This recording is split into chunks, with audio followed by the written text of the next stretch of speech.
My shift should have ended 20 minutes ago, but I was still there on Malibu Beach, boots digging into the warm sand, eyes scanning the water out of habit more than duty. 6 years of this work had carved instincts into my bones deeper than any training manual could reach. The afternoon sun beat down mercilessly, turning the Pacific into a sheet of blinding silver, and tourists packed the shoreline like they always did on Thursday afternoons in August. I spotted her immediately, the little girl sitting alone while other children shrieked and splashed nearby. She wasn't playing. She was watching, small hands buried in the sand, shoulders tight with tension that seemed wrong for someone so young. Dark curls escaped from beneath a pink hoodie that was far too heavy for this weather, and even from 20 yards away, I could see the trembling in her fingers. Carmen stood a few feet behind her, wringing her hands and shooting nervous glances between the child and the waves. I knew Carmen by sight. She'd brought the girl here 3 times in the past 2 weeks, always the same routine. Therapy, I'd guessed. Exposure therapy for water phobia. The kind of gentle, patient work that took months to show progress. The girl inched forward, just her toes touching the foam. Carmen smiled encouragement, relief washing across her weathered features. This was progress. This was the breakthrough they'd been working toward. Then the ocean betrayed them. I saw it before anyone else did, the way the swell pattern shifted, the subtle pull of an undertow forming. Rogue wave, my brain supplied automatically. Happens fast on this stretch when the tide turns. The wall of water built itself in seconds, rising higher than the gentle rollers that had been lapping at the shore all afternoon. The girl looked up just as it hit. She went under without even a scream. Small body yanked into the churning surf like a rag doll. Carmen's shriek cut through the beach noise, raw and terrified. But she froze. Couldn't swim well enough to attempt a rescue in that current. I was already moving. Instinct doesn't ask permission. My boots came off as I ran, feet pounding across hot sand that burned my soles. I hit the water at full sprint and dove through the next wave, salt water shocking my system with its cold grip. The Pacific here wasn't gentle. It was hungry, pulling and pushing with currents that could drag a grown man under if he wasn't careful. I found her 15 feet out, sinking. Her eyes were open but unfocused, mouth slack, small arms floating limp at her sides. Panic wanted to claw its way up my throat, but I shoved it down. Training took over. Secure the victim. Maintain contact. Get to shore. I hooked one arm under her armpits and kicked hard, fighting the current that wanted to pull us both deeper. My lungs burned. My arms screamed. Every stroke felt like pushing through concrete. But I didn't stop. Couldn't stop. The girl's dead weight in my arms was both motivation and terror. My knees hit sand and I dragged us both onto the beach, collapsing beside her as water streamed from her nose and mouth. Not breathing, lips already going blue. Carmen was sobbing somewhere nearby, but I couldn't focus on that. I tilted the girl's head back, checked her airway, positioned my hands. 2 rescue breaths. 30 compressions. The count ran through my head like a metronome. Come on, come on. Her chest hitched. She coughed once, violent and wet, then sucked in a desperate breath that sounded like the most beautiful thing I'd ever heard. Water spilled from her mouth as she gasped and choked and cried, small body convulsing with the effort of expelling the ocean from her lungs. I rolled her onto her side, hand on her back, murmuring words I didn't even remember later, just sounds meant to soothe, to anchor. Her eyes found mine and locked on, terrified and searching. "You're safe," I managed, voice rough. "You're safe now, sweetheart. Just breathe with me." The crowd that had gathered parted for the paramedics. Efficient hands took over, checking vitals, loading her onto a gurney. But when they tried to separate us, her small fingers latched onto my wrist with surprising strength. "Don't go," she whispered, voice hoarse from seawater. "Please don't go." So I climbed into the ambulance beside her, still dripping, still wearing my lifeguard uniform that clung to my skin uncomfortably. Carmen followed in a separate vehicle, phone pressed to her ear, speaking rapid Spanish that I couldn't quite catch over the siren. The hospital was chaos wrapped in sterile white walls and antiseptic smell. They rushed the girl, Sophia, I learned from the paperwork, into an examination room while I stood uselessly in the hallway, leaving puddles on the linoleum floor. A nurse brought me a towel and a cup of terrible coffee. I accepted both. I was filling out the incident report when the atmosphere changed. It started with the security guards straightening, hands moving instinctively toward their radios. Then the whispers from the nurses at the station, voices dropping to urgent murmurs. The double doors swung open, and men in suits entered like a wave of darkness, moving with synchronized precision that spoke of military training. 4 of them fanned out across the waiting area, hands clasped in front of them, eyes hidden behind dark sunglasses that had no business being worn indoors. They didn't speak, didn't need to. Their presence alone commanded the space, made everyone else shrink back instinctively. Then he walked in. Tall, easily 6'3", broad shoulders filling out a black suit that probably cost more than I made in 3 months. Dark hair swept back from a face carved with sharp angles and a jaw that could cut glass. But it was his eyes that stopped me. Dark, intense, the kind of eyes that saw everything and revealed nothing. He moved through the hospital like he owned it, like every person in that building existed solely at his pleasure. And maybe they did. The staff certainly treated him that way. Nervous deference wrapped in fear, wrapped in respect. His gaze swept the room and landed on me, pinned me in place. For 3 heartbeats we just stared at each other, and I felt something shift in my chest. Recognition, maybe, though I'd never seen him before in my life. Or maybe just the bone-deep understanding that my life had just taken a turn toward something dangerous. "Where is she?" His voice was low, controlled, but I heard the tremor underneath. Fear masquerading as command. A doctor appeared, Dr. Cross according to her badge, and guided him toward Sophia's room. I followed without being asked, pulled by some instinct I didn't understand. Sophia's eyes lit up when she saw him. "Daddy?" He was at her bedside in 3 strides, large hands impossibly gentle as they framed her small face. The mask cracked just for a moment. I saw the terror beneath, the desperate love of a father who'd almost lost everything. Then his eyes found me again, standing awkwardly in the doorway, still damp, still clutching my incident report. "Who are you?" Not aggressive, just absolute.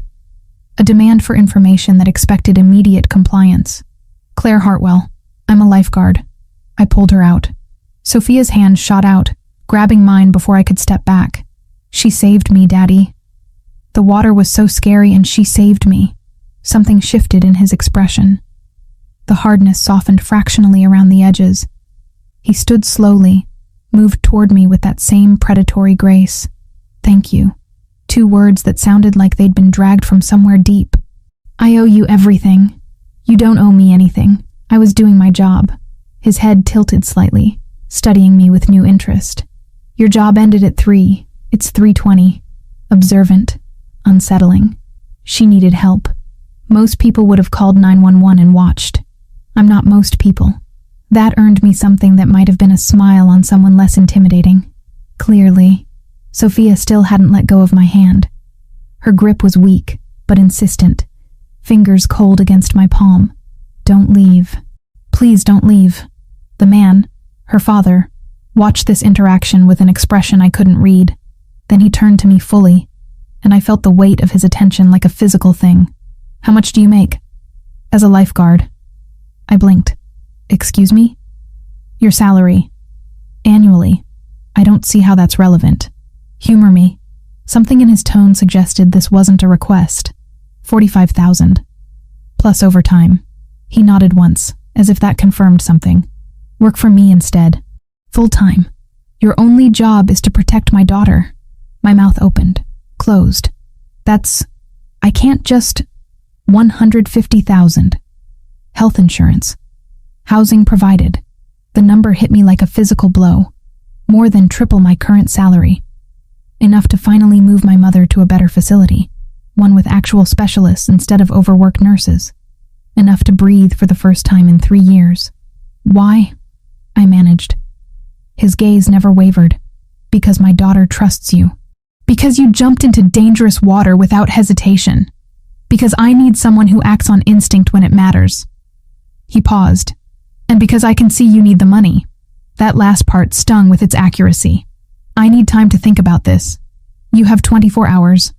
I'll leave my card with the nurse." He turned back to Sophia, smoothing her damp curls with surprising tenderness. "Get some rest, Principessa." As he moved toward the door, he stopped beside me, close enough that I could smell expensive cologne and something darker underneath. Power, maybe. Danger. Think carefully, Claire Hartwell. This offer won't come twice. Then he was gone, taking his small army with him, leaving me alone with a sleeping child and a decision that felt like standing at the edge of a cliff, trying to decide whether to jump. The hospital room felt smaller once Raphael Luminari stood in it. He moved with the kind of authority that didn't need announcement. Every step deliberate, every breath measured. Behind him, an older man with prematurely gray hair and sharp eyes followed. His brother, I learned later. Adriano. The family resemblance was there in the jawline, the bearing. But where Raphael carried cold control, Adriano radiated calculated wariness. Dr. Cross provided her update with clinical precision. Sophia was stable, vitals strong. No lasting damage from oxygen deprivation, but they'd keep her overnight for observation. Standard protocol for near-drowning cases. Raphael listened without interrupting, his hand never leaving Sophia's. The girl had fallen asleep finally, exhaustion claiming her small body after the trauma. But even unconscious, she'd kept her fingers wrapped around mine. When the doctor finished and excused herself, Raphael's attention shifted fully to me. The weight of his scrutiny made my skin prickle with awareness I didn't want to name. "You saved her life." Not a question. A statement delivered with the finality of someone used to dealing in absolutes. Anyone would have done the same. No. His voice dropped lower. They wouldn't have.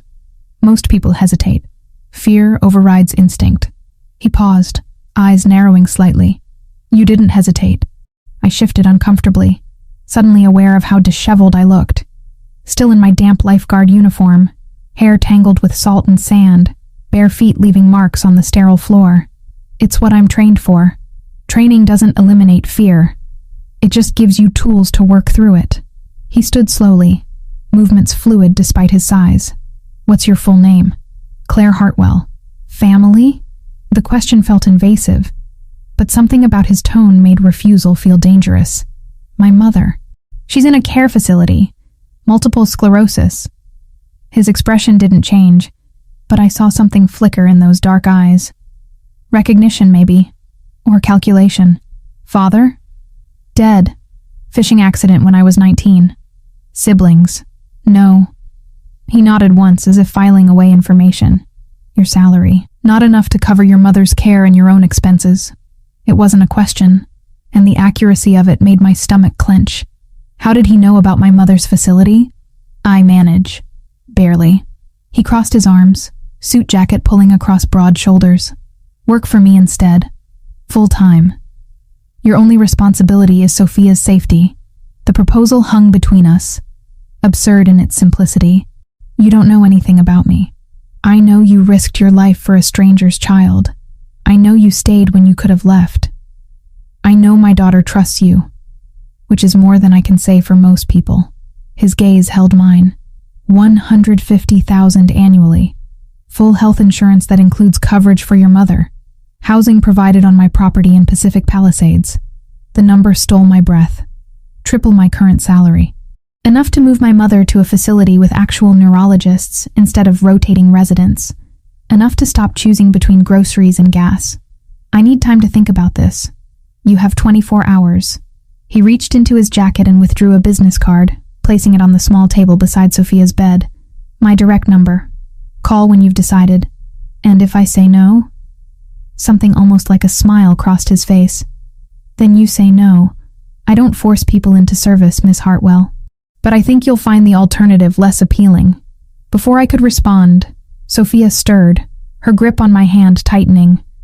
Her eyes fluttered open, unfocused and frightened. "Don't go," she whispered, voice hoarse. "Please don't go." I knelt beside the bed, brushing damp curls from her forehead. "I'm right here, sweetheart. I'm not going anywhere. Promise?" The word felt like a trap, but looking into those wide, terrified eyes, I couldn't bring myself to lie. "I promise."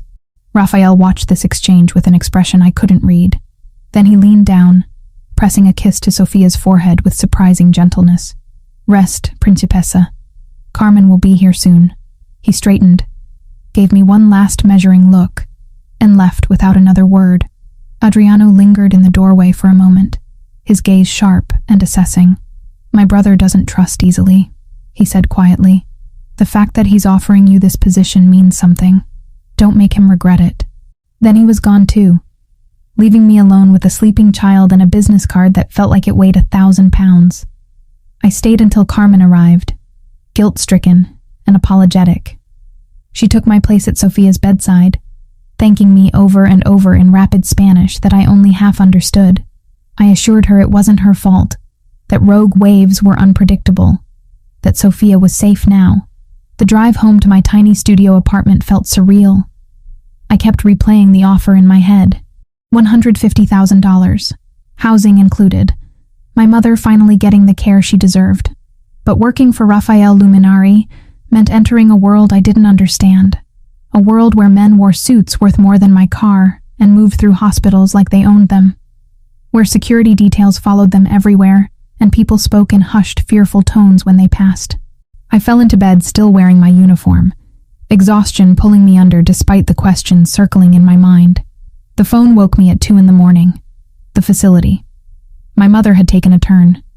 They'd stabilized her, but Dr. Patterson wanted to discuss treatment options, experimental therapy, new medication that showed promise for progressive MS patients. Cost, $80,000, not covered by insurance.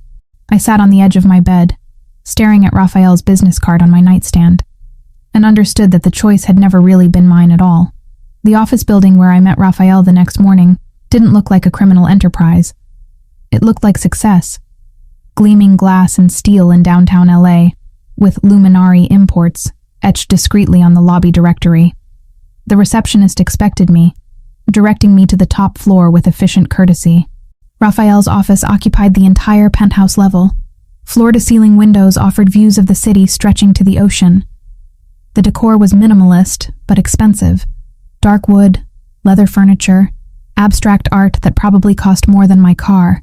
He sat behind a massive desk, reviewing documents with the same focused intensity he'd shown at the hospital. He looked up when I entered, gesturing to the chair across from him. "You're early. I'm accepting your offer." He set down his pen, studying me with those unreadable eyes. "What changed your mind?" "My mother needs treatment I can't afford." "Honest. I appreciate that." He opened a drawer, withdrawing a contract already prepared. "Read it carefully. Take your time." I did, scanning the dense legal language. The salary was as promised. Housing in the guest cottage on his Pacific Palisades estate. Health coverage that was genuinely comprehensive. But buried in the middle was a clause about confidentiality.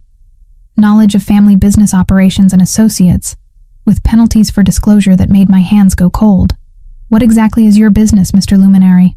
"I import wine from Italy. My family has vineyards there. And the other businesses? Various holdings, real estate, investments." His expression didn't change. "Nothing that will ever put you in danger." The lie sat between us, obvious and unacknowledged. The confidentiality clause, standard for anyone working closely with my family. We value privacy. I should have walked out. Every instinct screamed that I was making a mistake. But I thought of my mother, of Sophia's small hand in mine, of the promise I'd made.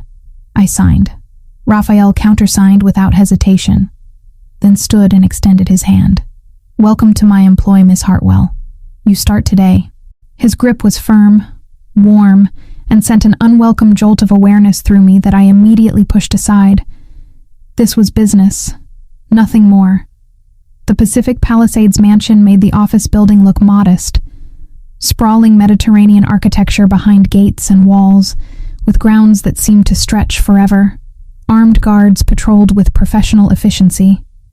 Cameras tracked every angle. The guest house where I'd be living was larger than my entire apartment had been, decorated with the same understated luxury as Raphael's office. Carmen met me there, helping me settle in and explaining the household routine with maternal efficiency. "Mr. Luminari, he's very protective," she said, unpacking the few belongings I'd brought. "Since Mrs. Luminari passed, He doesn't let many people close to Sophia. How long ago did she die? 2 years. Cancer. Carmen's expression grew distant. She was kind, beautiful. Sophia looks just like her. She paused. Mr. Luminary hasn't been the same since. More careful, more... She struggled for the word. Hard. That first week passed in a blur of learning Sophia's schedule, memorizing security protocols, and trying not to feel overwhelmed by my new reality. Sophia warmed to me quickly, her nightmares decreasing when I started reading to her before bed. She asked questions constantly, about the ocean, about my life, about whether I'd really stay. Each time I promised I would, I felt the weight of that promise growing heavier. I began noticing things.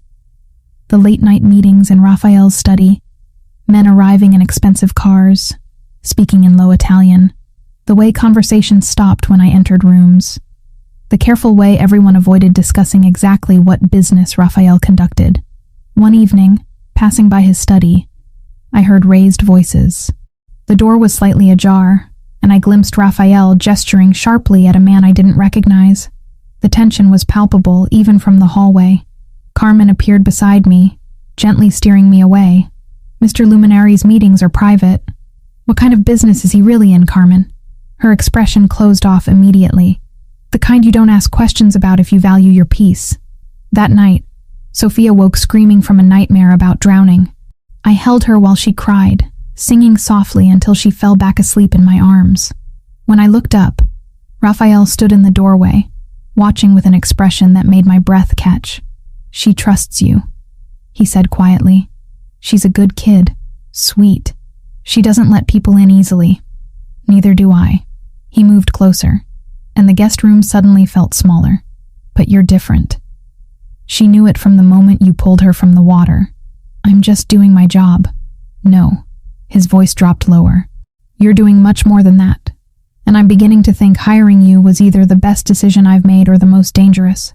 Before I could ask what he meant, he was gone, leaving me alone with a sleeping child and the growing certainty that I'd stepped into something far more complicated than a simple employment arrangement. The conversation with Tyler didn't go the way I'd hoped. We sat in the cramped booth of our usual diner, grease-stained menus between us, and I watched his expression darken as I explained Raphael's offer. Claire, no. He set down his coffee hard enough that it sloshed. The Luminary name, do you have any idea what that means in this city? It means he imports wine from Italy. It means he controls half the ports on the West Coast. It means people don't cross him and live to regret it. Tyler leaned forward, voice dropping. My cousin works dock security. The stories he tells about the shipments that come through Luminary-controlled areas. I don't want to know. The words came out sharper than I intended. That's the problem. You don't want to know, but you're about to live on his property. Watch his kid. Become part of whatever world he operates in. I pushed my untouched eggs around the plate. My mother needs treatment. $80,000 for experimental therapy that might give her 5 more good years. Tyler's face softened. Shit. Claire, I'm sorry.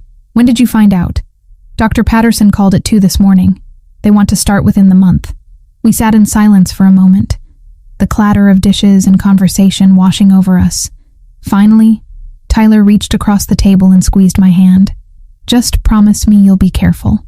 And if things get weird, weirder than they already are, you'll get out. I promised, though we both knew it was a lie. By morning, my decision was made. I called Raphael's number from the business card, and within 3 hours, I was sitting in his downtown office signing a contract that felt like selling my soul. The money hit my bank account before I'd even finished reading the confidentiality clause. The move happened with shocking efficiency. Raphael had arranged for movers to pack my studio apartment while I was at the office. By sunset, I stood in the guest house on his Pacific Palisades estate, surrounded by boxes and luxury I couldn't quite process. The cottage was 3 times the size of my old place, with floors that gleamed and furniture that looked like it belonged in a magazine. Through the windows, I could see the main house, a sprawling Mediterranean villa that seemed to go on forever. Carmen found me standing in the kitchen, staring at the espresso machine I had no idea how to operate. It's intimidating at first, she said kindly, moving to show me the controls. But you'll adjust. We all do. She spent the afternoon walking me through Sophia's routine with maternal patience. School drop-off at 7:45 at Brentwood Academy. Pick up at 3. Tuesdays and Thursdays were art therapy with Dr. Chen. Wednesdays were regular therapy with Dr. Morrison to help process the trauma of losing her mother. Fridays, Sophia had swimming lessons that she still refused to attend. Mr. Luminary, he insists we keep trying, Carmen explained. He says she can't let fear control her forever. I thought of Sophia's small body limp in my arms, the terror in her eyes when she'd woken. Maybe fear exists for a reason. Carmen's expression shifted, something unreadable crossing her features. Perhaps. But Mr. Luminary doesn't accept limitations. Not for himself, not for his daughter. The security protocols took longer to learn. There were codes for every door, cameras monitoring every angle of the property, armed guards who patrolled in shifts. I was given a phone that linked directly to the security team and told to keep it on me always. Why so much security for a wine importer? I asked. Carmen's answer was careful. Mr. Luminary values privacy. And Sophia, after what happened to Mrs. Luminary, he takes no chances. That first week passed in a haze of adjustment. Sophia warmed to me quickly, asking questions constantly, trailing me through the guest house and showing me her favorite hiding spots in the garden. Her laugh was infectious when she forgot to be sad, and watching her come alive reminded me why I'd accepted this position in the first place. But at night, I started noticing things that didn't fit the wine import narrative. Men in expensive suits arriving after dark, always in pairs or groups. Conversations that happened in Raphael's study behind closed doors, voices rising and falling in Italian that sounded nothing like business discussions. The way everyone's posture changed when Raphael entered a room. Not respect, but something closer to fear. One evening, I passed by his study and found the door slightly ajar. I shouldn't have stopped. Shouldn't have looked.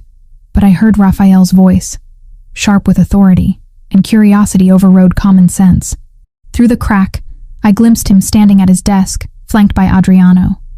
3 other men faced them, and the tension in the room was palpable even from the hallway. Raphael gestured sharply, speaking rapid Italian that I couldn't follow but understood in my bones. This was power. Command. The kind of conversation where lives hung in the balance. One of the men started to argue, and Raphael's hand came down on the desk with a crack that made me flinch. His response was quieter, but the men went pale. Miss Hartwell. Carmen's voice behind me nearly stopped my heart. I spun, guilt written across my face. I was just coming to ask me something? Her smile didn't reach her eyes. Mr. Luminary's business meetings are private. It's better not to be curious about them. What kind of business requires armed guards and midnight meetings? Carmen's expression closed off completely. The kind you don't ask questions about if you value your peace. Come, I'll show you how Sophia likes her breakfast prepared. That night, I couldn't sleep. I lay in the massive bed in my cottage, staring at the ceiling and trying to reconcile the man who'd gently kissed his daughter's forehead with the one who'd commanded that room with barely controlled violence. Around 2 a.m, I heard screaming. Sophia. I was moving before conscious thought, crossing the yard to the main house in bare feet, using the code Carmen had given me for emergencies. I found Sophia's room on the 2nd floor. The door open, nightlight casting shadows across walls painted with clouds and stars. Sophia thrashed in her bed, trapped in a nightmare that had her crying for her mother in broken gasps. I sat on the edge of her mattress and gathered her small, sweaty body into my arms. Shh, sweetheart. You're safe. I'm here. She clung to me with desperate strength, face buried in my shoulder. The water. Mama was in the water and I couldn't reach her. She kept going under and I couldn't. It was just a dream. Your mama isn't in pain anymore, remember? She's somewhere safe, but she left. Everyone leaves. The words hit me square in the chest. I held her tighter, rocking slowly, and started humming the song my father used to sing when I had nightmares. Sophia's breathing gradually steadied, her grip loosening as exhaustion reclaimed her. Claire? Her voice was small, muffled against my neck. Yeah, baby? You're not going to leave too, are you? Like Mama? Like all the other people Daddy hired who got scared and left? I should have been honest. Should have told her that I didn't know how long I'd stay. that this job came with an expiration date I couldn't predict. But looking at her tear-stained face, I couldn't bring myself to add another uncertainty to her world. I'm not going anywhere. Promise? I promise. When I looked up, Raphael stood in the doorway. I had no idea how long he'd been there, but his expression was raw in a way I hadn't seen before, vulnerable. He watched me holding his daughter like I was solving a puzzle he couldn't quite figure out. Sophia had fallen back asleep, her breathing deep and even. I carefully laid her back down and tucked the covers around her, smoothing her wild curls. When I turned to leave, Raphael blocked my path. She doesn't let people comfort her, he said quietly. Not since her mother died. Carmen tries, but Sophia pushes everyone away. She's scared. Fear makes us push away the people we need most. Is that experience talking? I met his eyes. Maybe. We stood there in the dimly lit hallway, close enough that I could see the exhaustion carved into the lines around his eyes. He looked older in this light, wearier. Thank you, he said finally, for keeping your promise to her at the hospital. For staying when she needed you tonight. It's what you pay me for. No. His gaze held mine with uncomfortable intensity. What I pay you for is protection. What you just did, that was something else entirely. Before I could respond, he turned and walked away, leaving me alone with the echo of his words and the growing understanding that I'd stepped into something far more complicated than a simple employment arrangement. I'd promised Sophia I wouldn't leave. But standing in that mansion in the middle of the night, surrounded by security and secrets, and a man whose very name inspired fear, I wondered if staying might be the most dangerous promise I'd ever made. The next morning, life returned to its new normal. School runs and art therapy, and carefully not noticing the way conversations stopped when I entered rooms. But something had shifted. Raphael's eyes found me more often across the dinner table when he joined us for meals. Sophia clung to me tighter, her nightmares slowly decreasing from nightly to a few times a week. And I began to understand that whatever world Raphael Luminari lived in, whatever darkness funded this beautiful life, I was no longer just observing from the outside. I was being pulled in. One promise, one saved child, one dangerous moment at a time. 3 weeks into my new life, I'd almost convinced myself this was normal. Sophia's schedule had become second nature. The morning rush to Brentwood Academy, art therapy on Tuesdays, regular counseling on Wednesdays. Her nightmares had decreased from nightly terrors to maybe twice a week, and she'd started laughing more. Real laughter that made something warm bloom in my chest. Thursday afternoon, I took her to Palisades Park like I did most days after school. 2 security guards shadowed us at a discreet distance. Marco and Luis, both former military, both carrying concealed weapons I pretended not to notice. Sophia climbed the jungle gym while I sat on a bench nearby, watching her play with the careful attention that had become instinct. That's when I saw it. A black SUV with tinted windows, parked across the street in a spot that offered a clear view of the playground. It had been there when we arrived, engine running, no one getting out. My lifeguard training kicked in before conscious thought. Assess the threat, plan the exit, protect the vulnerable. Sophia, sweetheart, time to go, I called, keeping my voice light despite the tension coiling in my stomach. But we just got here. I know, but I promised Carmen we'd help her make cookies, remember? Marco appeared at my elbow, his hand inside his jacket. You saw it too. The SUV, yeah. His jaw tightened. We need to move, now. The drive back to the estate felt longer than usual.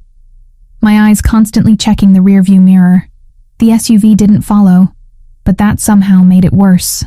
Raphael met us at the entrance, and the look on his face when Marco briefed him made my blood run cold. Double the security detail, Raphael ordered, his voice clipped. 4 men, minimum when Sophia leaves the property. And I want to know who was in that vehicle by tonight. Raphael. His eyes cut to me. Not now, Claire. But later that evening, after Sophia was in bed, he found me in the guest house. His knock was perfunctory before he let himself in, and I bit back irritation at the presumption. We need to talk, he said without preamble. About the SUV? About Viktor Morozov. He moved to my window, looking out at the gardens lit by security lights.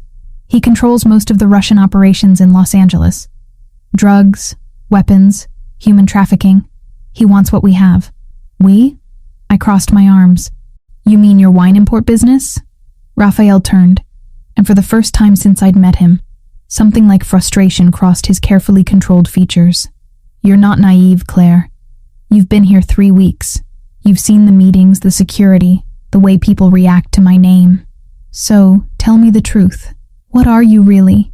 I'm a businessman who operates in spaces the law doesn't reach. I control the ports, the shipping lanes, the distribution networks. I ensure order where chaos would otherwise reign. His gaze held mine, and men like Victor want to take that from me. Why not go to the police? The look he gave me was almost pitying. Half the LAPD is on someone's payroll. The other half doesn't have the resources to protect what matters. He moved closer. This is my world, Claire. I handle my own problems. The admission should have sent me running. Instead, I found myself asking, how much danger is Sophia in? With the security I have, minimal. But Morozov is getting bolder. His expression hardened. That's why I need you to be vigilant. Trust no one outside this house. The following Tuesday, vigilance wasn't enough. I picked Sophia up from Brentwood Academy at 3, same as always. Marco and Luis flanked us as we walked toward the parking lot, Sophia chattering about the painting she'd made in art class. I was reaching for the car door when I saw them. 2 men moving too quickly, too purposefully through the parking lot.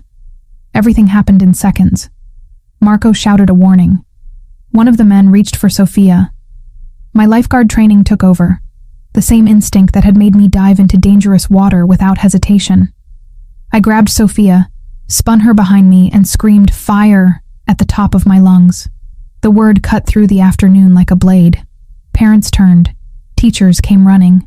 The men hesitated, their plan derailed by sudden attention. Marco and Luis moved like lightning, weapons drawn. One of the attackers pulled a gun. The crack of gunfire shattered the suburban peace, and I was moving on pure instinct, covering Sophia's small body with my own as we hit the ground. Glass shattered. Someone screamed. More shots, these from Marco's weapon.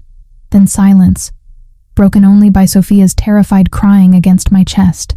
Stay down, Marco barked, scanning for additional threats. My hands were shaking so badly I could barely hold Sophia, but I kept my body between her and the parking lot.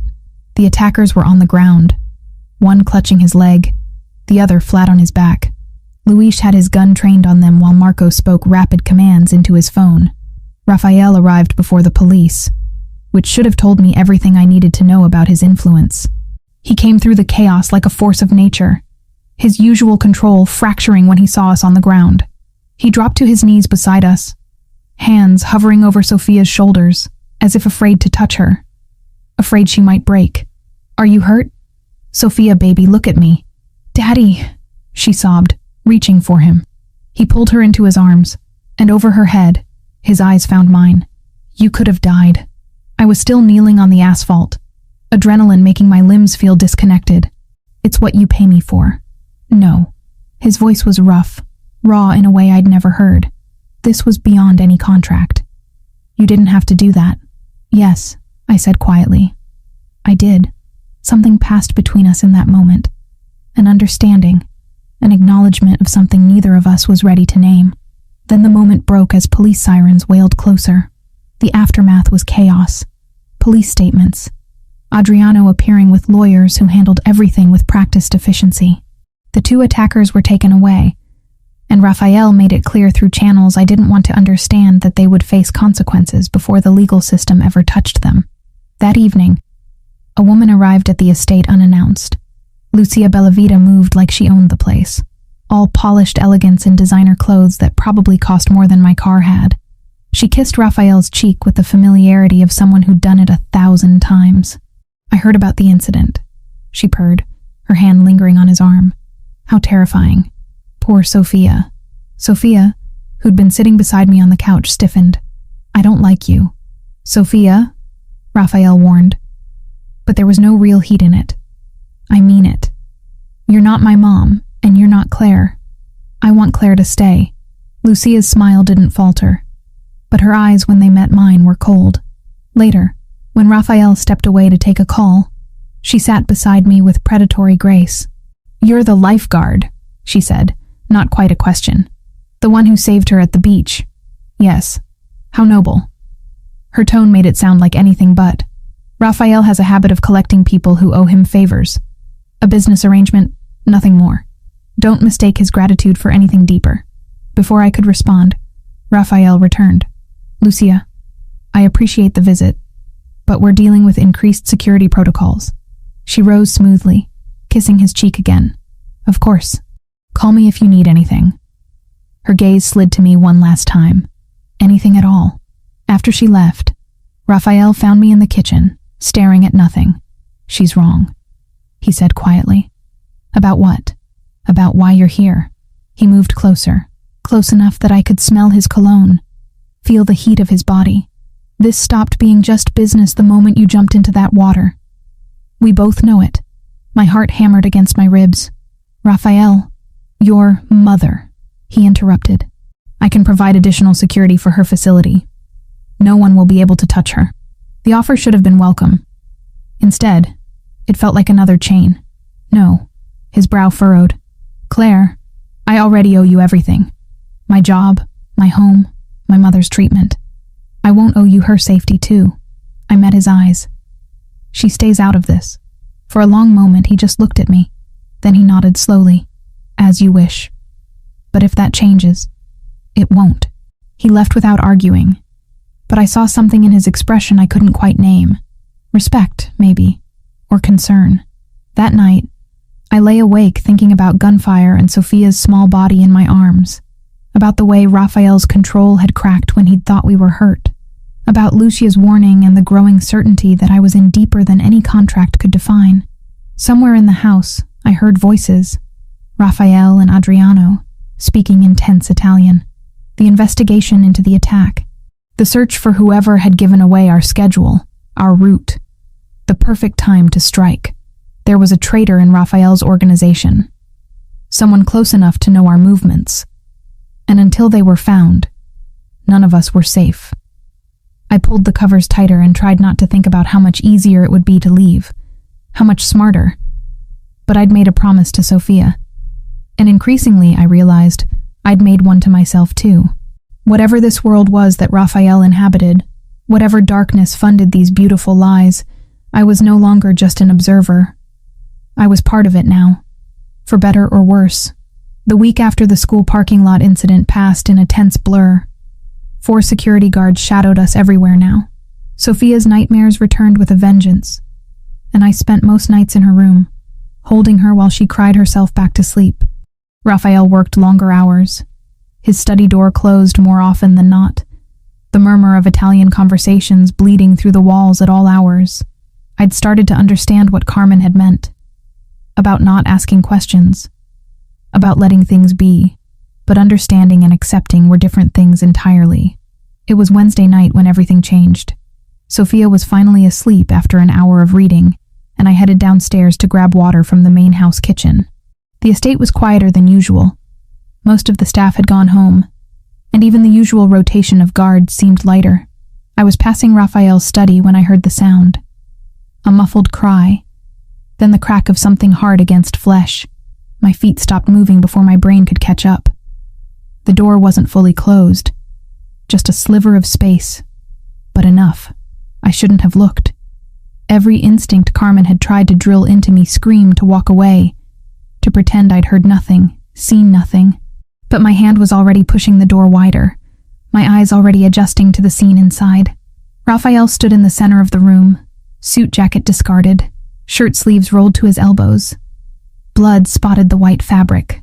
Adriano leaned against the desk, arms crossed, expression carved from stone. And between them, tied to a chair, was a man I recognized from the estate, one of the security team, Carlo. Raphael's fist connected with Carlo's jaw, and the sound made my stomach turn. Not the violence itself. I'd seen bar fights, domestic disputes during my beach patrol days, but the cold precision of it. The way Raphael moved with calculated control, each blow measured, purposeful. Where is Morozov's base of operations? Raphael's voice was ice. Last chance, Carlo. Carlo spat blood.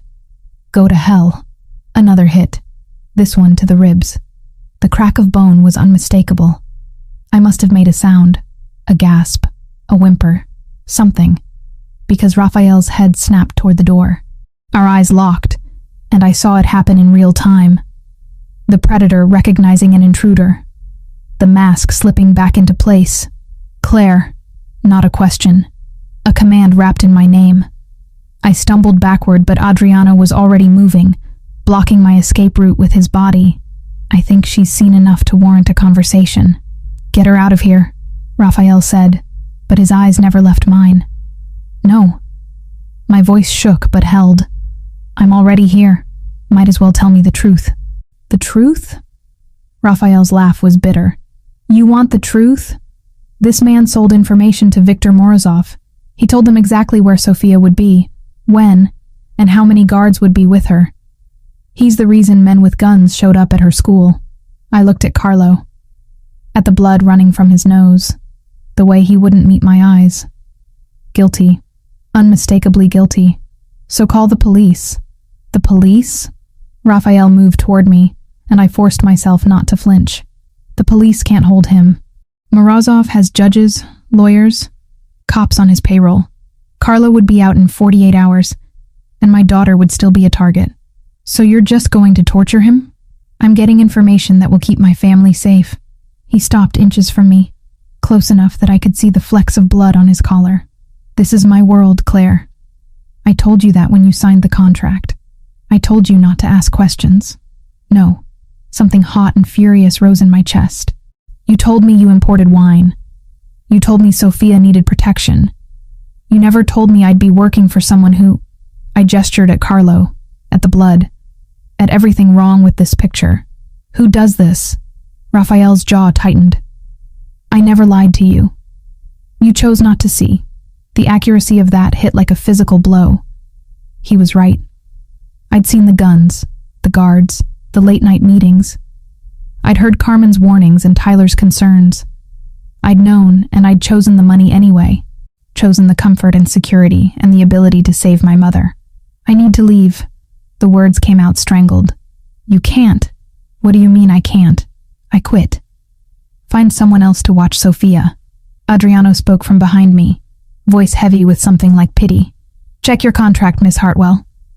Section 12, subsection C. Knowledge of family operations constitutes a security risk. Termination requires approval from the family head. Ice flooded my veins. You're saying I'm a prisoner. I'm saying you know too much to simply walk away. Raphael's expression was unreadable. You've seen our security protocols, our routines, our vulnerabilities. If you left and that information reached the wrong people, I would never... I don't know that. His voice dropped lower. I can't know that. So you stay until I decide otherwise. The cage I'd been living in suddenly became visible. Golden bars, yes. Comfortable prison, absolutely. But a prison nonetheless. This is insane. This is survival.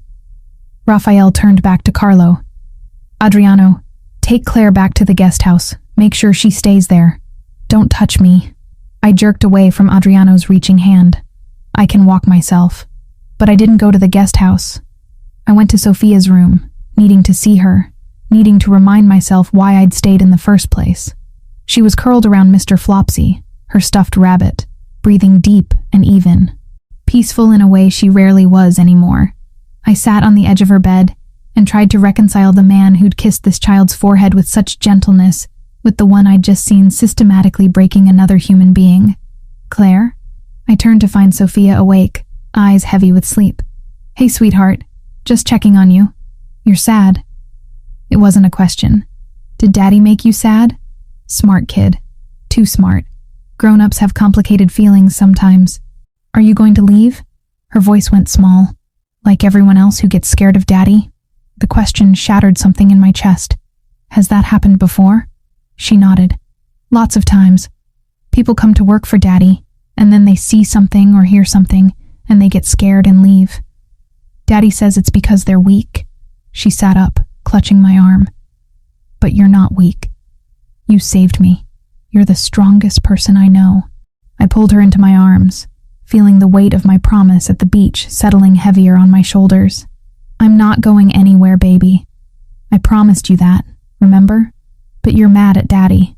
Yeah, I am a little bit. Will you stop being mad? I don't like it when people are mad at each other. It makes my tummy hurt. I kissed the top of her head, breathing in the sweet scent of her strawberry shampoo. I'll try, okay? Now go back to sleep. The next morning, Tyler showed up at the gate. I didn't even know he was there until one of the guards called the main house, and Raphael intercepted me before I could reach the entrance. He can't come in. Why not? He's my friend. He's a connection to your old life.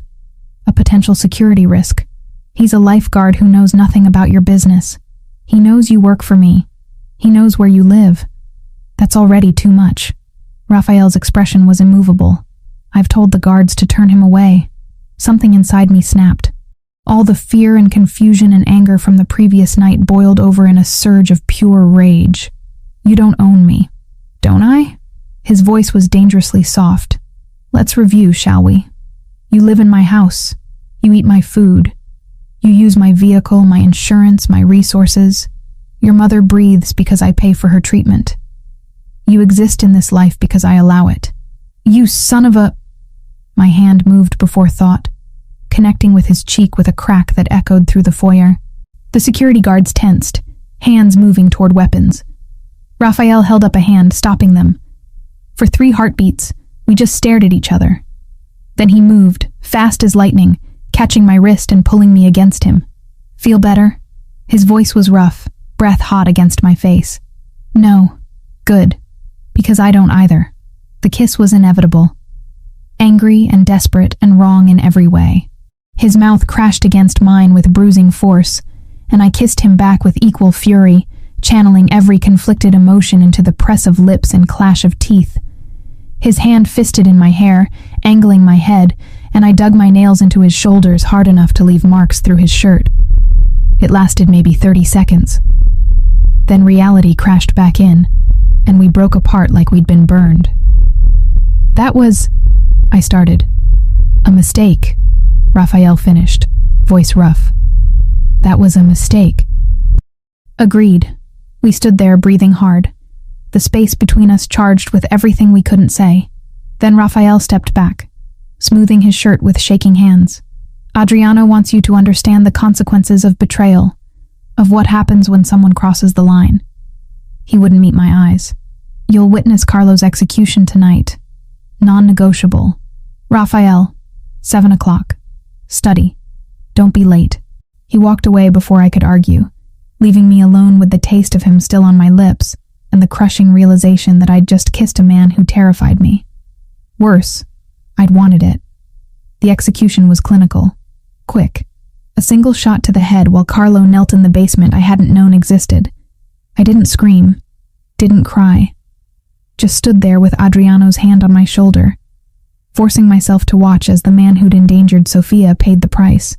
This is the world you're part of now, Adriano said quietly, as Carlo's body was wrapped in plastic.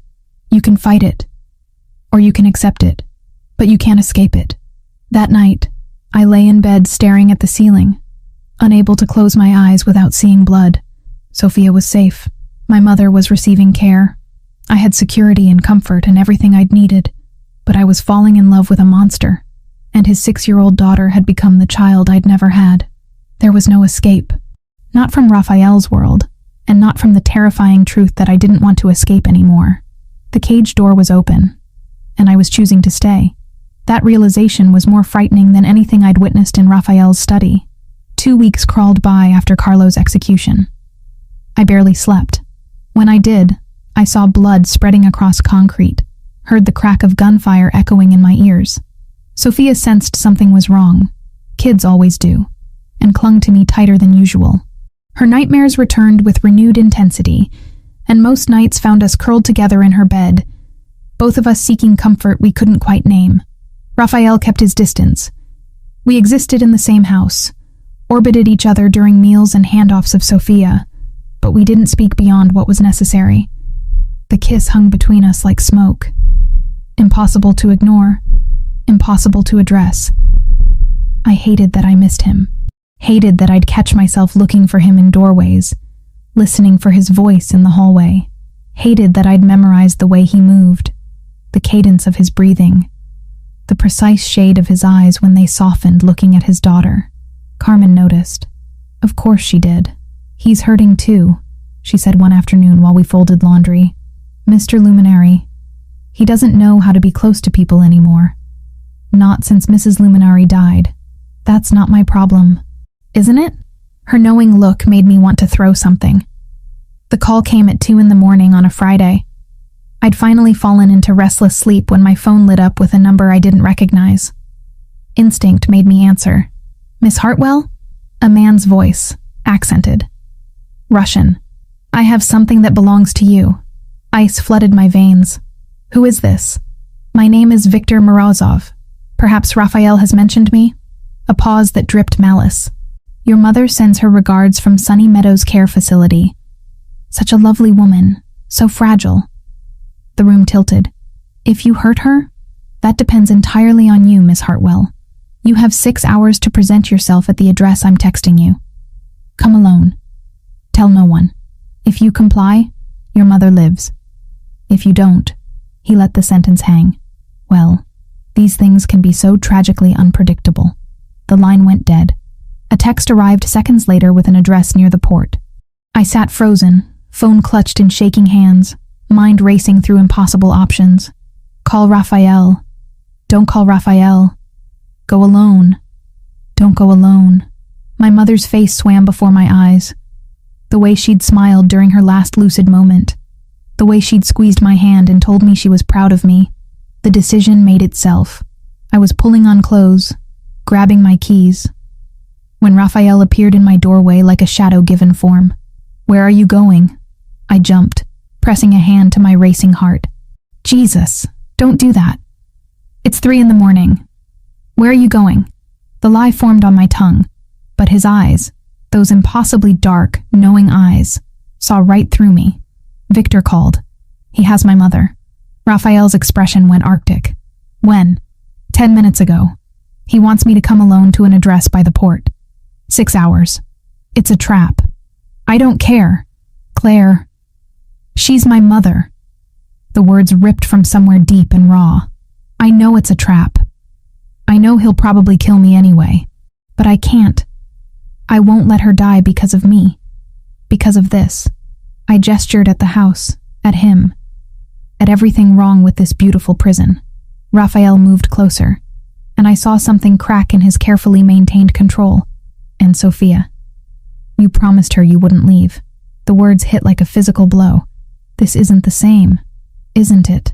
His voice dropped dangerously low. You die. She loses another person she loves. She breaks, again. Is that acceptable collateral damage? I wanted to scream, to hit him, to collapse. What would you have me do?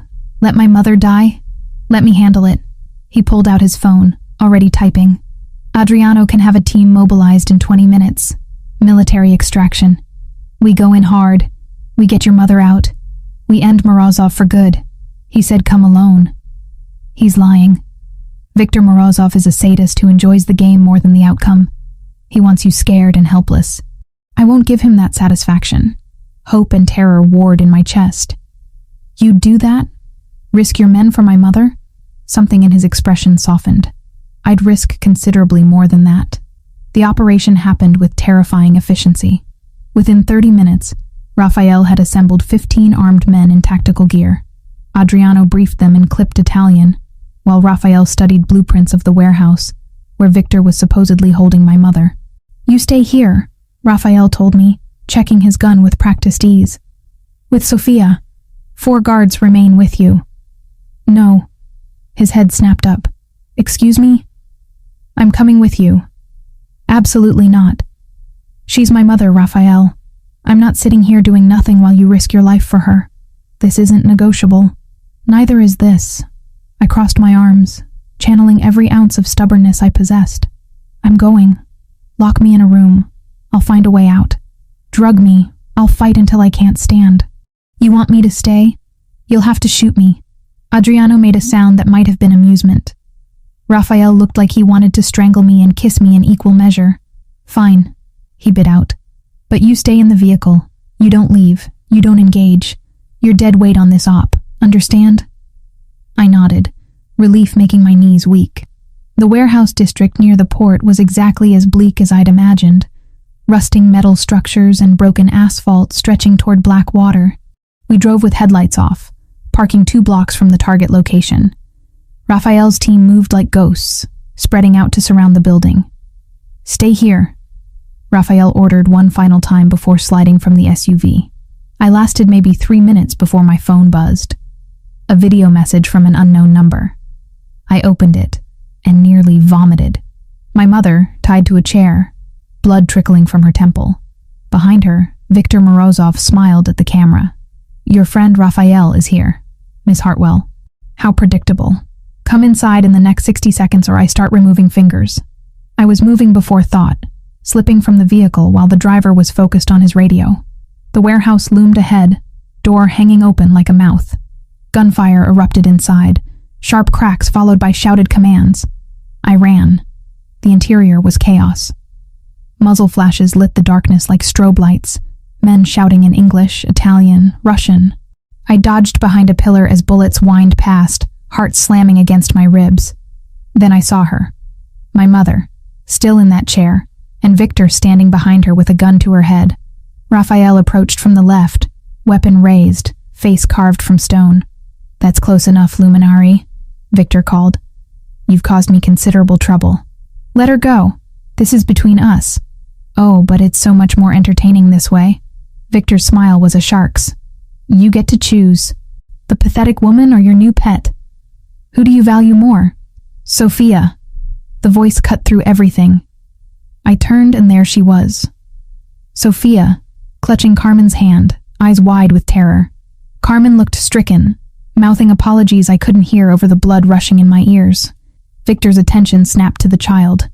His gun swung away from my mother. Toward Sophia. Everything slowed. I saw Raphael turn, saw the precise moment he understood. Saw Victor's finger tighten on the trigger. And I was already running, throwing myself forward with the same instinct that had made me dive into dangerous water to save this child once before. But this time it wasn't instinct. It was choice. Conscious, deliberate sacrifice. The bullet hit my shoulder with force that spun me sideways. Pain exploded through nerve endings like liquid fire. I heard screaming. Sophia's, Carmen's, maybe my own. And then I was on the ground, vision swimming. Raphael's roar was primal. Gunshots. 3 in rapid succession. Victor's body hit the floor. Then Raphael was there, gathering me into his arms with hands that shook. Claire, stay with me. Look at me. I tried to focus on his face, but everything kept tilting. Sophia? She's fine. She's safe. You're safe. His voice cracked. Why did you do that? Had to. Speaking hurt. Everything hurt. Promised I'd stay. Darkness pulled at me, soft and insistent. Raphael's face was the last thing I saw before it claimed me completely. I woke to white walls and the steady beep of monitors. Hospital. Again. My shoulder throbbed with each heartbeat, immobilized in bandages that smelled of antiseptic. Raphael sat in the chair beside my bed, head in his hands, shoulders bowed under invisible weight. He looked up when I stirred, and the raw emotion in his face stole my breath. You're awake. My mom? Safe. Adriano's team got her out before the firefight started. She's in a private room 3 floors down. No idea any of this happened. Relief made tears slip down my cheeks. Victor? Dead. No remorse in his voice. Just fact. His organization is being dismantled as we speak. It's over. We sat in silence for a moment. Then Raphael reached out, threading his fingers through mine with a gentleness that contradicted everything I knew about him. I thought I'd lost you, he said quietly. When I saw you go down, I thought... His grip tightened. I can't do this anymore, Claire. Can't pretend you're just Sophia's protector. Can't pretend that kiss was a mistake. Can't pretend I don't love you. My breath caught. Raphael, I know. My world terrifies you. I terrify you. And you should be terrified. His eyes held mine. But I haven't felt this way since before my wife died. Haven't wanted anything beyond revenge and safety for my daughter. You changed that. You made me want more. I'm scared, I whispered. Of what you do. Of what I'm becoming. Of how much I want this despite everything. Then be scared. But be scared with me. He leaned forward, pressing his forehead to mine. Stay. Not because of a contract or obligation.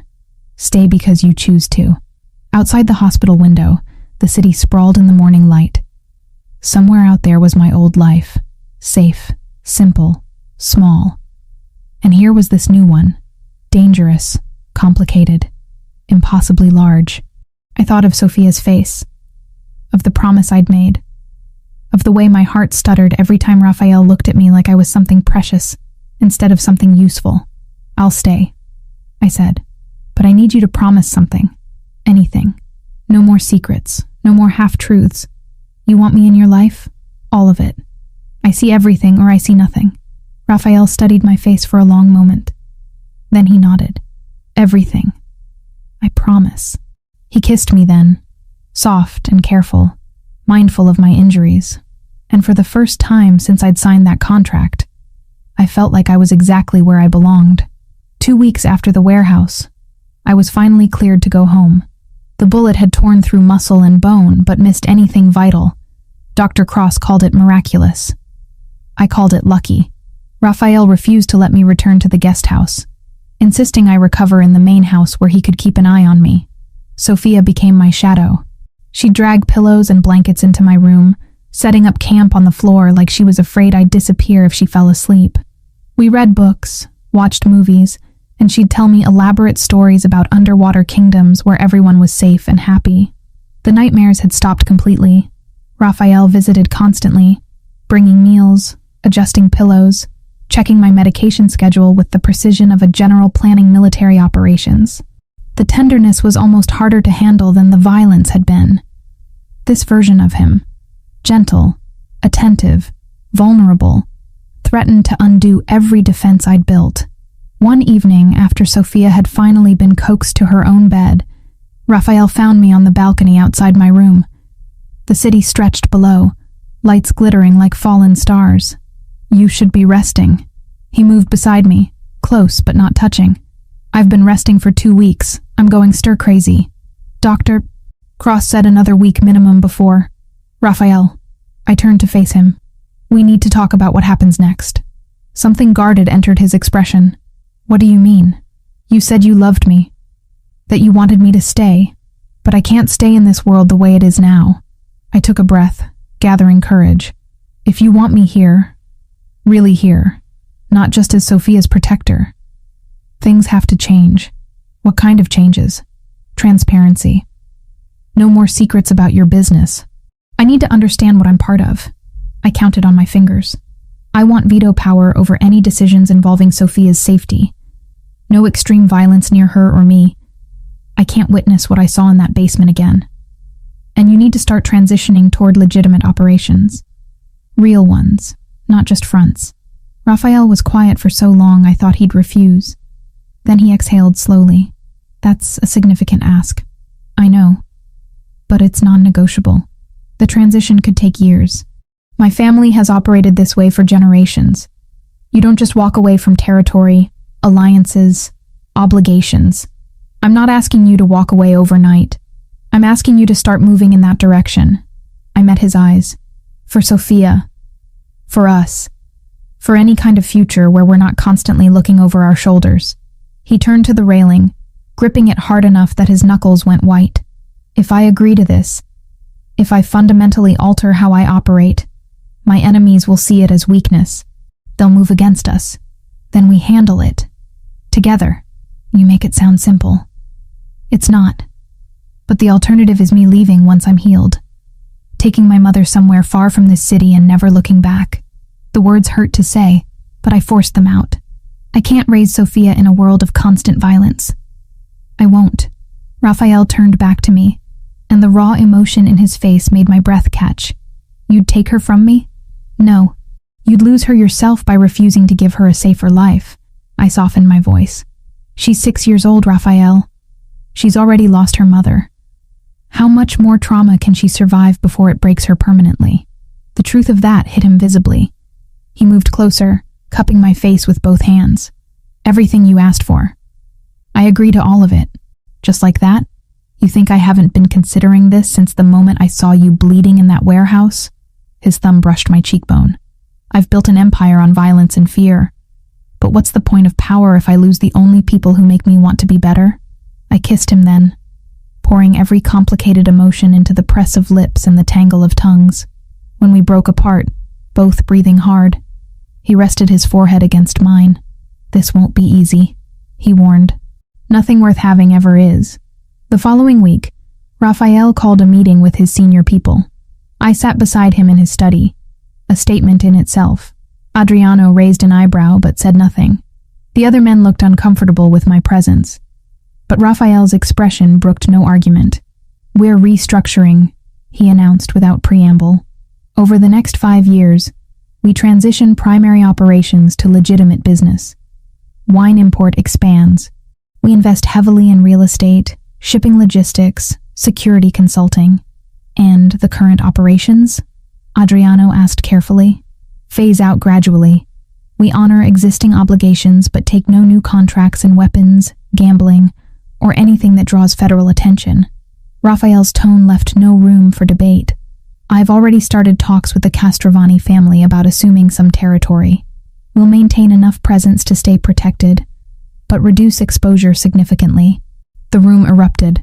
Men talking over each other, objections flying. Raphael let it continue for 30 seconds before slamming his hand on the desk with a crack that silenced everyone. This isn't a discussion. It's an announcement. His voice went deadly quiet. Anyone who can't adapt is free to leave with full severance in my recommendation to other families. But if you stay, you follow this path.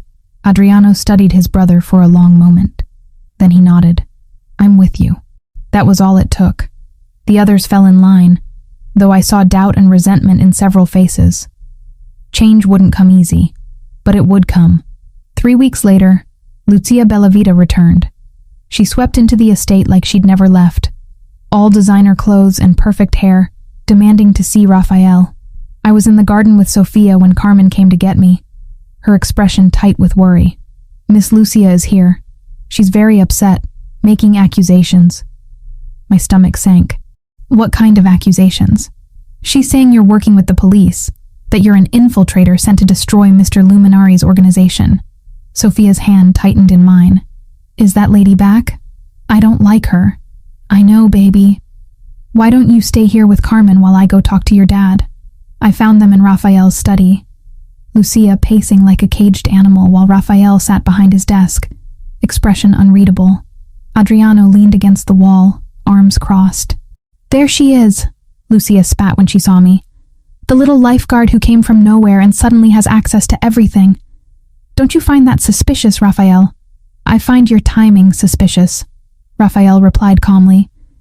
You disappear for a month and return with accusations the moment I announce restructuring?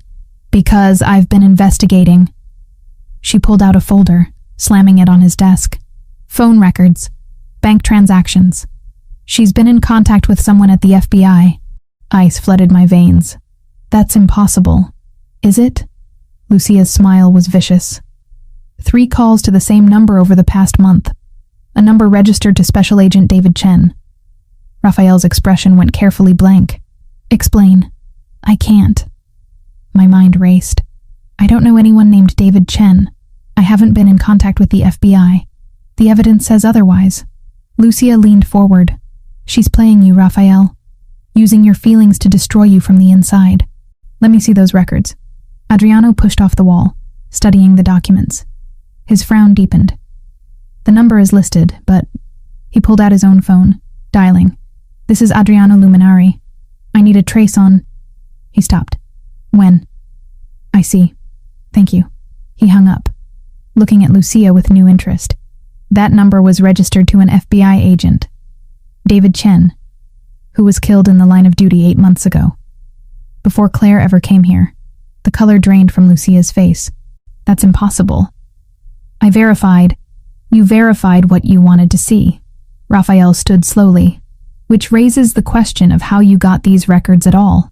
Standard phone company data doesn't show this level of detail unless someone with access pulls it. Someone with connections. Or someone who's been working with Viktor Morozov, Adriano added quietly, using his network to manufacture evidence. Lucia took a step back. You're insane. I would never. Viktor knew things only someone close to the family could have told him. Raphael continued, moving around the desk. Schedules, security protocols, weaknesses. His eyes never left Lucia. You've been spending a lot of time at his clubs over the past year. I have statements from people who saw you there. Raphael, please. Investigation takes time when you're not looking in the right places. He stopped inches from her. But once you know where to dig, evidence surfaces quickly. Bank transfers from Morozov's operations to accounts connected to your father's business. Recorded conversations between you and Viktor's lieutenant about payment for information. Lucia's composure shattered. He promised me power. Said once you were out of the way, his organization and mine could unite. That I'd be more than some alliance marriage you rejected. So you endangered my daughter. Raphael's voice went glacial. Sold information that led to attempts on Sophia's life.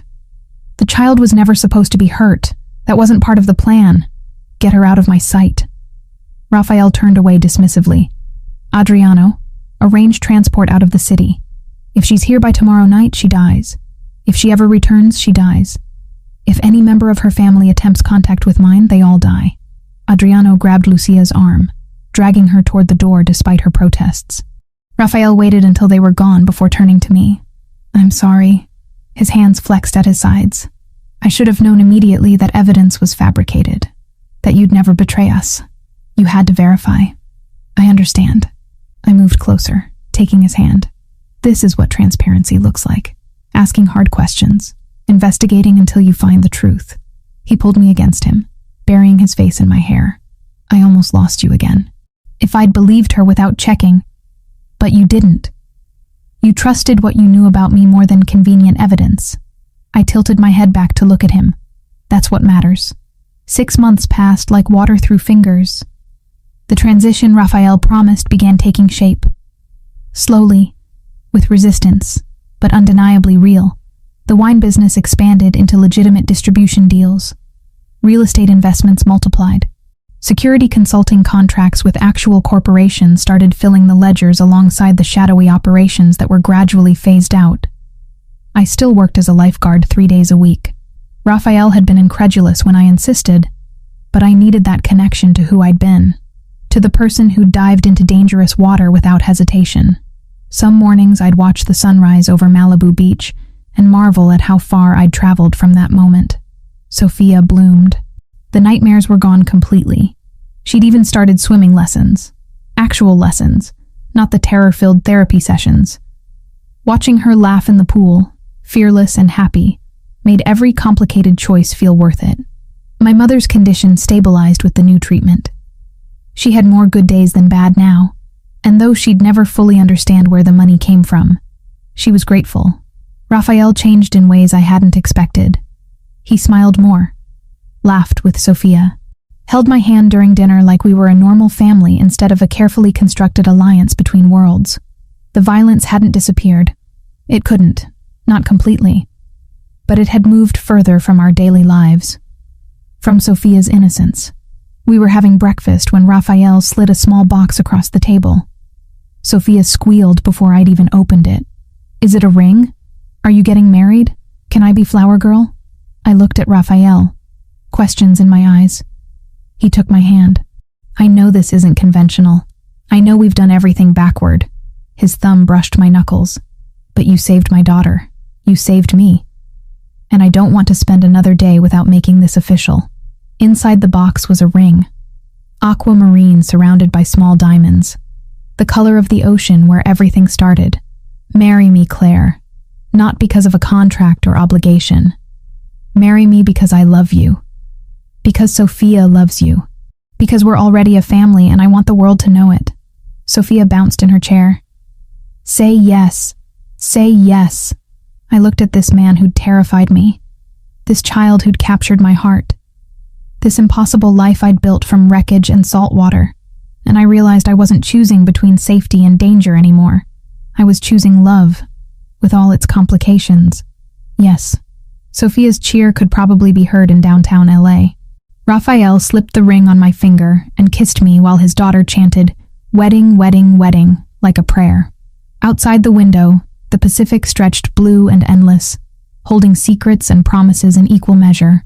Somewhere out there was the version of me who jumped into dangerous water to save a drowning child. She would hardly recognize the woman I'd become, but I thought she'd be proud anyway. We'd both learned that sometimes salvation means diving into the darkness, trusting that we'll find our way back to the light. And sometimes, we surface holding something worth keeping. 6 months after the proposal, I stood in front of a full-length mirror wearing a dress I'd never imagined I'd own. Simple ivory silk that fell to my ankles, nothing elaborate. No cathedral train or elaborate beading. Just clean lines that felt right for a woman who spent half her mornings in a lifeguard uniform.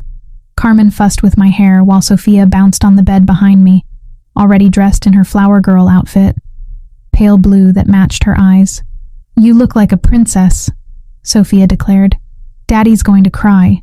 "Your dad doesn't cry, sweetheart. He did when you said yes to marrying him. I saw." She tilted her head. "And when I finally swam without the floaties." He hid his face, but I could tell. The wedding was small. Just family and the few people who'd earned Raphael's trust over the years. Adriano stood as best man. Carmen wept in the front row, and my mother sat in her wheelchair with surprising clarity, smiling like she understood exactly what was happening. We married on the beach, not Malibu where I'd saved Sophia, but a private stretch of coastline that Raphael owned. The ceremony lasted 15 minutes. No religious officiants or elaborate vows, just a judge who'd known Raphael's father and words we'd written ourselves. When Raphael slipped the aquamarine ring on my finger, his hand shook slightly. "I didn't think I'd get a second chance at this," he said quietly. "Meant only for me. At family. At love. At being someone better than what I was born to be. You were always someone better." I whispered back. "You just needed a reason to show it." Sophia cheered when we kissed, and the small gathering applauded. Later, during the reception in Raphael's garden, I watched him dance with his daughter, both of them laughing at something only they understood, and felt something settle in my chest. Peace, maybe, or just the bone-deep certainty that I was exactly where I belonged. The months that followed rewrote our lives in subtle ways. Raphael's transition toward legitimate business continued. Slower than I'd hoped, but steady. The wine import company expanded into 3 states. Real estate ventures multiplied. He still maintained connections to his old world, still commanded respect that came from decades of power, but the violence had moved further from our daily existence. My mother's condition remained stable. The experimental treatment had bought us time, if not a cure. I visited her twice a week, and she always asked about that handsome man and the sweet little girl. Some days she remembered their names. Other days she just smiled and held my hand. I kept working as a lifeguard 3 mornings a week. Raphael had stopped trying to convince me to quit, understanding finally that I needed that connection to who I'd been. The salt air and endless horizon kept me grounded when his world threatened to pull me under. But the biggest change was Sophia. She'd started swimming lessons 8 months after the near drowning that had brought us together.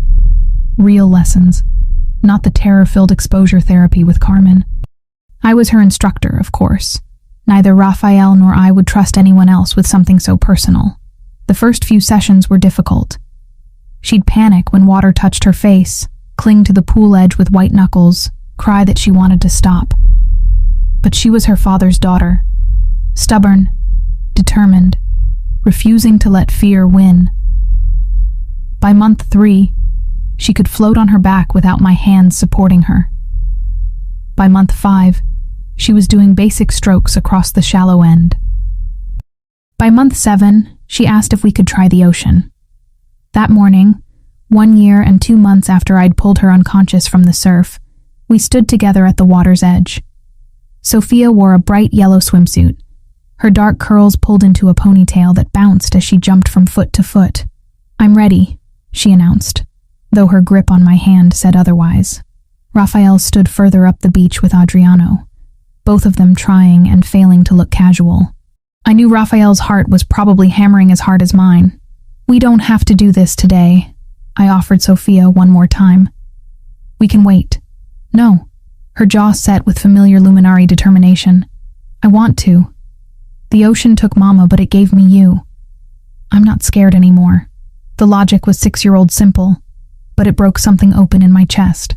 We waded in together, the water cold enough to make Sophia gasp. I kept one hand under her back, supporting her as she kicked experimentally.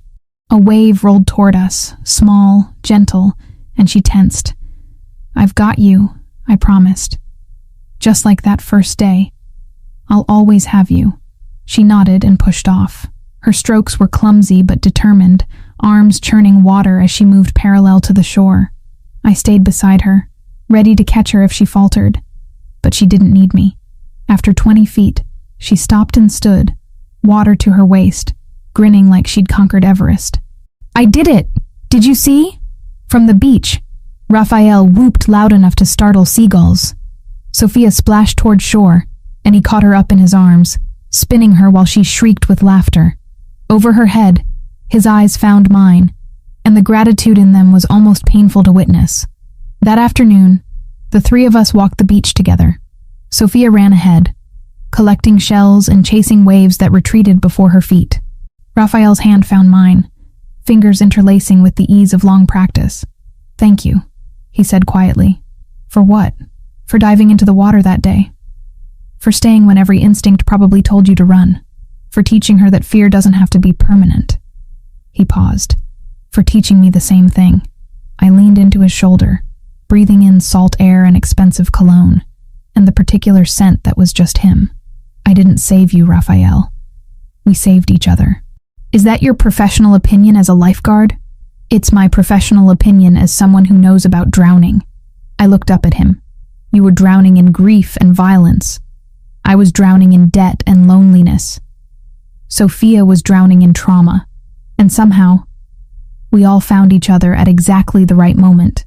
Sophia ran back to us, pressing a perfect sand dollar into my palm. "For your collection." "It's not broken at all." I crouched to her level, admiring the treasure. "It's beautiful. Should we add it to the others?" She nodded seriously. "And then, can we swim more tomorrow?" "I want to learn the one where you go under the water and come up far away." "Diving," Raphael supplied. "And not until you're 8. That's forever."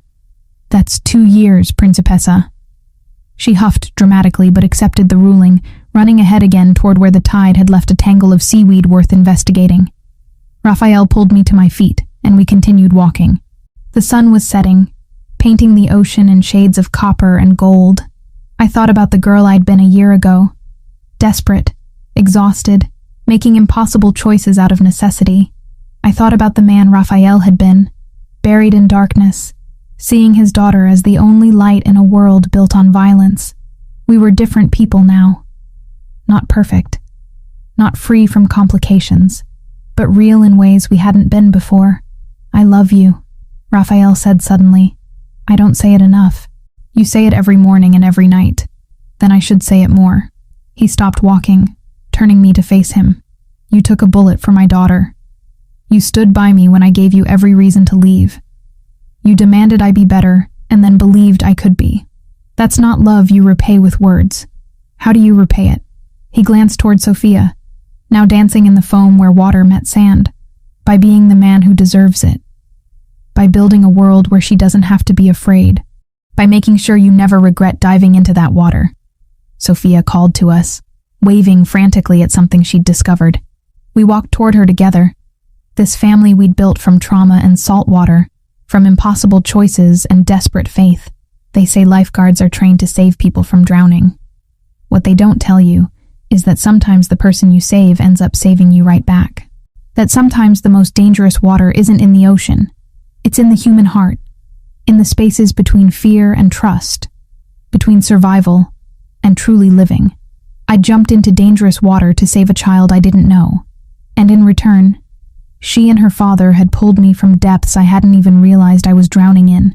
That evening, back at the house, I tucked Sophia into bed with her new sand dollar placed carefully on her nightstand. She was asleep before I finished the first page of our book, exhausted from swimming and sun. Raphael found me on the balcony later, watching stars emerge over the Pacific. He wrapped his arms around me from behind, chin resting on my shoulder. "Happy?" he asked. I thought about it seriously. About the complexity of this life, the shadows that still lurked at its edges, the reality that we'd never be a completely normal family. But I thought about Sophia's laughter, about my mother's good days, about waking up every morning beside a man who'd literally moved mountains to become someone worthy of the love he'd been given. "Yes," I said simply. "I'm happy." And I was. Not despite the complications, but because of them. Because happiness earned through struggle tastes sweeter than happiness given freely. Because family chosen deliberately means more than family assigned by blood. I'd answered a call that brought me into Raphael Luminari's world. I'd stayed for his daughter. But somewhere along the way, I'd started staying for him. For us. For this impossible, imperfect, beautiful life we'd built together. The ocean stretched before us, dark and endless, holding secrets and promises in equal measure. Somewhere out there was the exact spot where I'd pulled Sophia from the water, where everything had changed in the space of a heartbeat. I wouldn't change it. Not the fear or the danger or the impossible choices, because all of it had led here, to this moment, this family, this love that had saved us all. Raphael's arms tightened around me, and I leaned back into his embrace, letting the sound of waves and his steady breathing lull me into contentment. Sometimes salvation looks like diving into dangerous water, and sometimes it looks like choosing to stay when every instinct screams to run. I'd done both, and I'd do it again in a heartbeat.